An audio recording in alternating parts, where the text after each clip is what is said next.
ఒక్కసారి కొమ్మూరి గోల్డ్ కి కాల్ చేయండి. తాకట్లో ఉన్న మీ బంగారాన్ని విడిపించి మార్కెట్ ప్రైస్ కి వాళ్ళు కొనుక్కుని మిగతా డబ్బులు మీకు ఇచ్చేస్తారు. హాయ్ హలో నమస్తే వెల్కమ్ టు మనం టీవీ. నేను మీ చార్మి. మీ బ్యాంక్ ఖాతాలు ఖాళీ అవ్వకుండా స్కామ్స్ నుంచి దూరంగా ఉండే ప్రయత్నం చేయండి. ఎవరైనా కొత్త వ్యక్తులు కాల్ చేసి మేము బ్యాంక్ నుంచి కాల్ చేస్తున్నామని కానీ లేదా మెసేజ్ చెప్పండి ఓటీపీ పంపిస్తామని చెప్తే అసలు రిప్లై ఇవ్వకండి. సో జార్ఖండ్లో ఓ ఏనుగు వల్ల 16 మంది ప్రాణాలు కోల్పోవడం జరిగింది. అదే కాకుండా గత నెల డిసెంబర్ నుంచి ఇప్పటి వరకు ఆల్మోస్ట్ 22 మెంబర్స్ని ఏనుగు చంపడం జరిగింది. కొంతమందిని ఒక ఊర్లో దాని తర్వాత పక్క గ్రామంలోనే ఇంకొంతమంది చంపడం జరిగింది. అయితే ఇది చాలా కోపంతో ఉండడము, ఇంకోటి దానికి సంబంధించి తిండి దొరకకుండా ఉండడం వల్లనే ఇలా చేసింది అంటూ అటవీ శాఖ అయితే చెప్పుకొస్తుంది. దీన్నైతే ప్రజెంట్ అదుపులోకి తీసుకొని ఫారెస్ట్లో వదిలేశారు.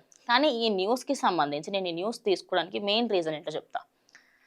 అది ఇప్పుడు అడవుల్ని కొట్టేస్తున్నాం. అడవులకి సంబంధించి అక్కడ వెళ్ళి మనం ఇల్లులు కట్టుకుంటున్నాం. ఇల్లులే కాకుండా విల్లాలు కట్టుకుంటున్నాము. మళ్ళీ అక్కడ వాటికి సంబంధించి ఫుడ్ లేకుండా చేస్తున్నాం. పోనీ అక్కడ నుంచి దాన్ని ఫుడ్ తీసుకొని మనమన్నా ఏమైనా కొంత గొప్ప హెల్ప్ చేస్తున్నామంటే అది లేదు.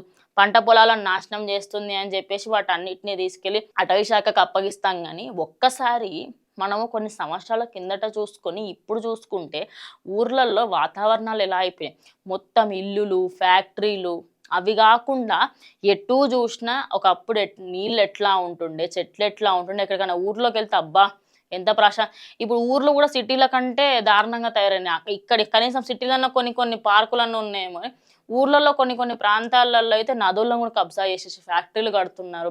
ఫ్యాక్టరీల వల్ల వచ్చే కంపుకి సంబంధించి అందులోనే ఆ వాటర్లోనే దాని ఏదైతే ఫ్యాక్టరీ వేస్ట్ ఉంటుందో అంతా వెళ్ళి అక్కడ ప్రజలకి నష్టము, అటు జంతువులకి సంబంధించిన నీళ్లు తాగి అవి ప్రాణాలు కోల్పోతున్నాయి. ఇక వాటన్నిటికీ సంబంధించి ఇట్లా జంగల్లో ఉండలేక ప్రజల మీదకి వచ్చి ఇవన్నీ చేస్తూ ఉన్నాయి. కొంతమంది ఏమంటున్నారంటే అన్నిటినీ రిస్ట్రిక్ట్ చేయొచ్చు కదా, కొన్ని ఏరియాస్లలో బౌండరీస్ పెట్టచ్చు కదా అని. కాదు, ఒక పాము పుట్టుంది అంటే పాముకు పుట్టుండదు, కాబట్టి చిమ్మల పుట్టలో ఉంటుంది. దాని పుట్ట దగ్గరికి వెళ్ళి నువ్వు ఇది నాది అని చెప్పేసి దాన్ని కూలగొడితే ఆబ్వియస్లీ అది వచ్చి నేను బుస కొడుతుంది. అంటే నువ్వు దాని ప్లేస్కి వెళ్ళి దాని మీద పెత్తనం చెలాయించడం కాదు కదా. సేమ్ వే ఫారెస్ట్లలో ఉండాల్సినవి బయటకు వస్తున్నాయి అంటే మన వల్లనే, మనం చేస్తున్న ఎన్వైరన్మెంట్ డిస్టర్బెన్స్ వల్లనే కదా.